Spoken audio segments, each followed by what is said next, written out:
3D audio is going to be Sony a game has changer in the had world a of bit video of games. I'm generation. pretty sure Tecmo Bowl has a speed run. Hello again, everyone, and welcome back to this week's episode of the Most Elite Podcast. This week we are covering the Game Awards. If you have already been to your favorite news outlets or your favorite publications and read the reviews or watched the videos, then I'm happy for you. And if you have not, then continue to listen. We're just going to cover the ones that I think are interesting. I was looking through my videos and I noticed we did the Game Awards 2 years in a row, or maybe 3 even. So let's continue that trend and cover the Game Awards this year.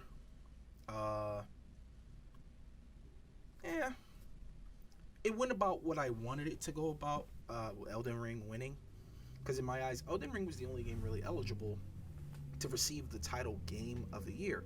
Because it's the only game that came out this year that really pushed its own medium forward and created an experience unlike any other.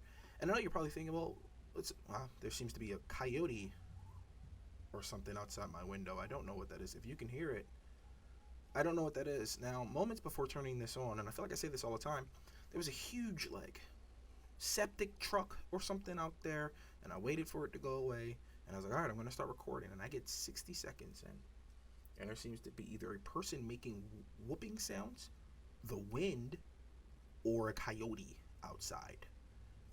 You can't make this stuff up. You can't make it up.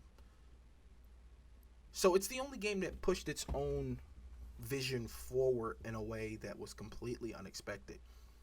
In my eyes, Elden Ring created the most perfect open world game of all time so far. There may be more down the line that do it better, but I don't know if there will be, as Elden Ring is a perfect example of an open world, comparable only to The Legend of Zelda for the NES, I think, where you're sort of dropped into the game.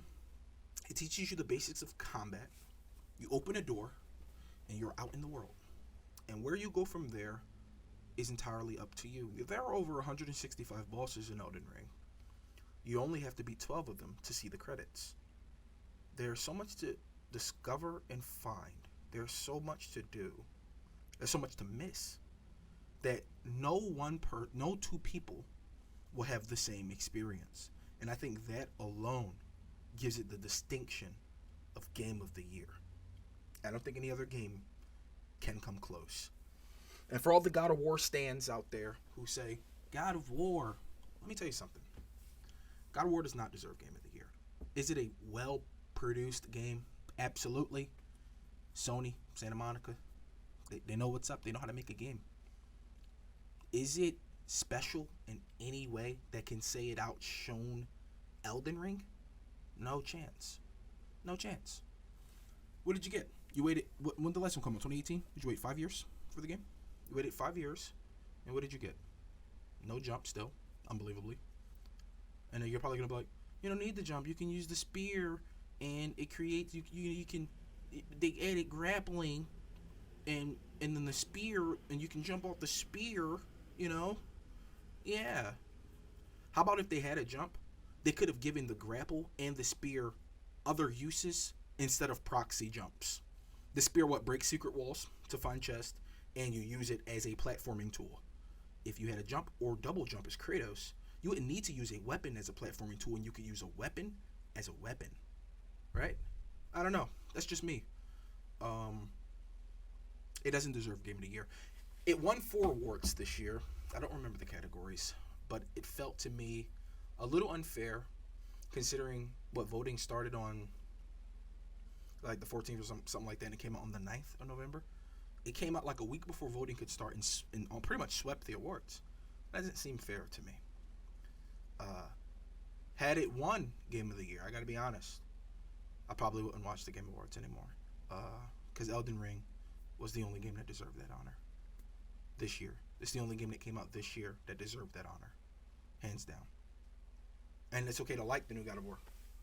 It's okay to think it's a good game, because it is, right? It's a good game. It improved upon what the first one did. That's all a sequel really should do, without adding too much to make it wildly different, without taking anything away to make you feel like, oh, well, I lost stuff, right? You still got one weapon. You waited 5 years and you got one weapon. I don't know how I feel about that. There will be no DLC, just like the last one. I don't know how I feel about that. You still don't have things that make you feel mighty. Weighty melee isn't the answer, and I feel like Callisto Protocol saw that and took it as the answer, and that's why we got what we got with that. I'll do a full video on the Callisto Protocol and what a disappointment it was, but that's for later. Today we're talking about the Game Awards, and I've already wasted enough time talking about God of War. Hellboy, Web of Weird. Now, I'm a huge Hellboy fan. I love the comic books. Mike Mignola, he's doing the game. Him and Upstream Arcade. And it's a roguelike game. Now, everybody who knows me, who listens to this channel with any regularity, knows I love roguelikes. One of my favorite genres next to horror. I think it goes horror, roguelike, then FPS, and then everything else, right? Yeah, no release date, but man, the trailer looks cool. It's classic cell shaded. It's Hellboy. They didn't get Ron. They didn't get the voice, but that's okay. That's okay. He sounds enough like him. And yeah, it looks fun. He's fighting like a werewolf or something in it. Look, Hellboy is awesome. I'm sure you'll get the gun, the big Samaritan. I'm sure you'll get tons of cool stuff. It's a roguelike game, so it'll be varied. And since it looks like it was developed for a reasonable price, I suspect the release date is right around the corner. I don't think it's going to be super late into next year. Maybe early next year, maybe middle. I don't think it's like Christmas or something like that. So that's great because I'm excited to play it because it's Hellboy. You get to be Hellboy. And if anybody who's seen like, and even if you haven't read the comics, if you watch that first movie, I think it was 2004, 5, 3, I don't remember. Man, it's so good, right? Like Hellboy's such a cool character, and he's instantly recognizable look, super well designed, and he has great character arcs through all of his comics. Hellboy's just really cool. So if you haven't read them, go read the comics, please. They're really good. They're really great. For the Among Us fans, there is Among Us Hide and Seek mode. Now, I don't like Among Us, but a lot of people love it. Just like with God of War. I don't like the new God of Wars, but a lot of people love it, so whatever, right? The new hide and seek mode is exactly as it sounds. You go and you hide, and instead of being a imposter, there's a seeker, and he's got to track you down and kill you. So, hopefully, that will be good. I haven't played it yet. It's been out for a little bit now. The hide and seek mode. Maybe if some of my friends want to get together and play it, I will play it with them. But for now, it's just another new mode in Among Us. A big one. Street Fighter 6 got a release date. It's coming out in June next year. June's pretty much packed with games that I want. Diablo, Street Fighter, and I think another one. Man, I'm excited for Marissa, the big wrestling-looking girl, the big bulky girl. I like grapplers and fighters, and she looks cool as hell. There's a whole bunch to be excited about with that game. And I'm glad it's actually coming out. Another big one, which I'm excited for, is Hades 2. I got Hades in early access back when it was only on the Epic Store, long before Steam, long before the consoles, and I was playing it, and I like loved it. And it was years ago because I live with a friend I don't live with anymore, and it was so fun, and I just loved every moment of it. And I eventually beat it when it came fully out, and to see that it's getting a sequel and it has Zagreus' sister, it looks like at some point he got a sister, and man. That's awesome. That's just awesome. I saw a really clever meme on Reddit, where Vader's waking up asking Palpatine about Padme. They just replaced Padme with Zagreus. Like, is Zagreus all right? Where is he? Because they don't mention him in the trailer at all, and you don't see him. But considering he's a god, and the first game ends pretty well, it's a pretty happy ending. I don't think he's dead or anything. This is just her story now, his sister. So it's very exciting. Very, very exciting. We'll see when it comes out next year. There is no release date, but we know it's next year at least. The BioShock creator created a new game called Judas. Ken Levine is his name. Judas, I mean, what can you say? It looks like BioShock. And it's the same way where Glenn Schofield just did Callisto Protocol, where, he created that space, so obviously his new game will look like it. But Judas looks like BioShock, and there's nothing wrong with that. Everybody's been wanting a new BioShock for forever, it feels like. So if we can't get a new BioShock, we can get this new game called Judas. There are no details, or they are scant at the moment. So for now, they have a very, very cool cinematic trailer that you can go and watch, or you've probably already seen it. Bayonetta, there's a prequel, Cereza and the Lost Demon. Very cute graphic prequel for Bayonetta. It comes out next year in March. That's all I can say about it, considering, no spoilers, Bayonetta 3 has an ending that I guess it would need a prequel to sort of. I don't know. We'll see. I'm excited for it. The creator Celeste made a new game which I immediately wishlisted called Earthblade. Look, I love Celeste, love that platform, I love the challenge of those games. But that comes out in 2024, so alas, what do you do? Death Stranding sequel was announced, and I don't like Death Stranding. I played maybe 6 hours of it on stream, on Twitch, with the boys, and I turned it off and I never turned it back on because it just was not fun to me. Now, that doesn't mean it's not fun to a lot of people, but for me, it just didn't hit the mark, and that's all right. I can dislike a thing, you know. And I hope 2 is good. I'm going to buy it. I'm going to give it its proper due. You know, instead of maybe 6 hours, maybe I'll play 10 hours of this one, right? I feel like 6 hours is a long time to decide if you like a thing or not. Like, you watch a TV show for 24 minutes, and you'll be like, I gave it 6 hours, and it just never won me over. So, who knows?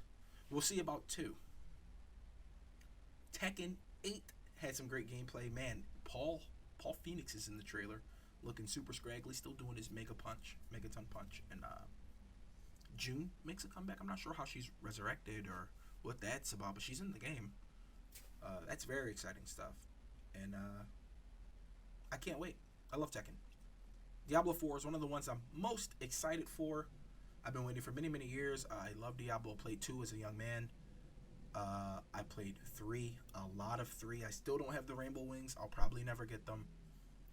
And yeah, I love Diablo, and I love isometric dungeon crawler hack and slash games like it. That's why I play so much Path of Exile, Last Epoch, Warhammer. To a certain degree, they have one, Chaos Bane. It's called.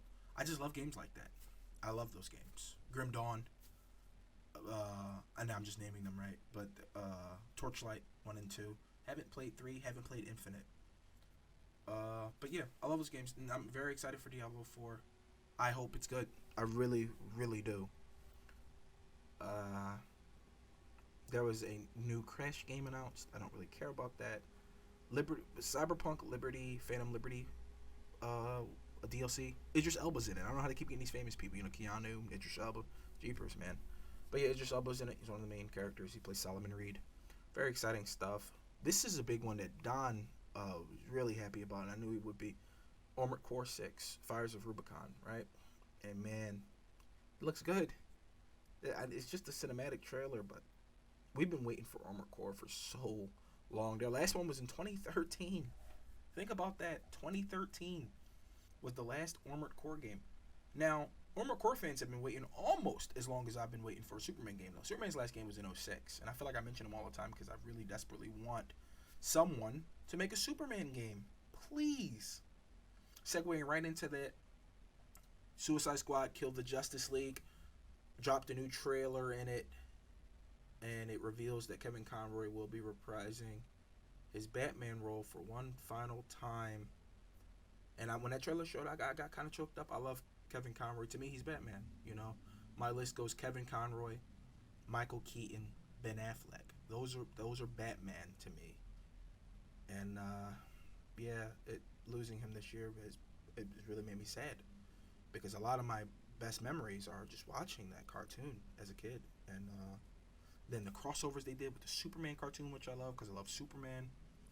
And yeah, just a tragic loss, really, honestly, for voice acting and just in general for the world. Guy's a great man.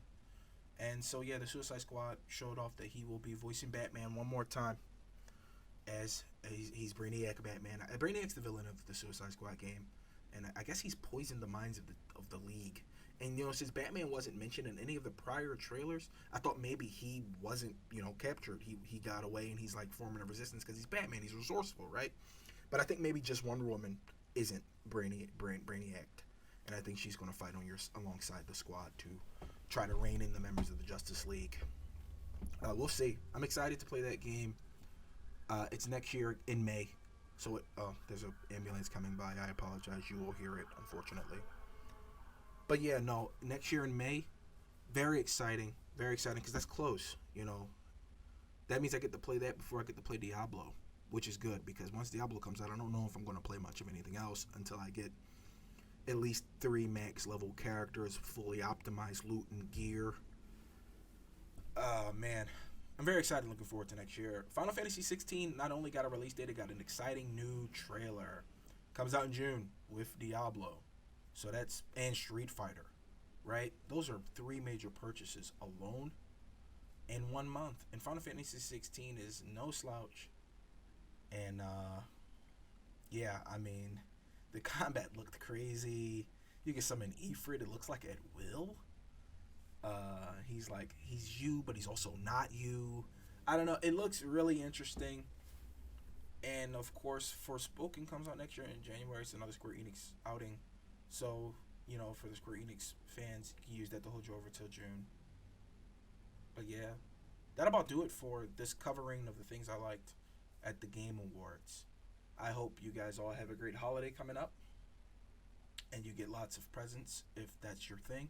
If it's not your thing, I still wish you well and hope that all goes well into the new year for you and for everyone you care about. We'll see you guys next time when we'll discuss something else. Thank you guys. See you later.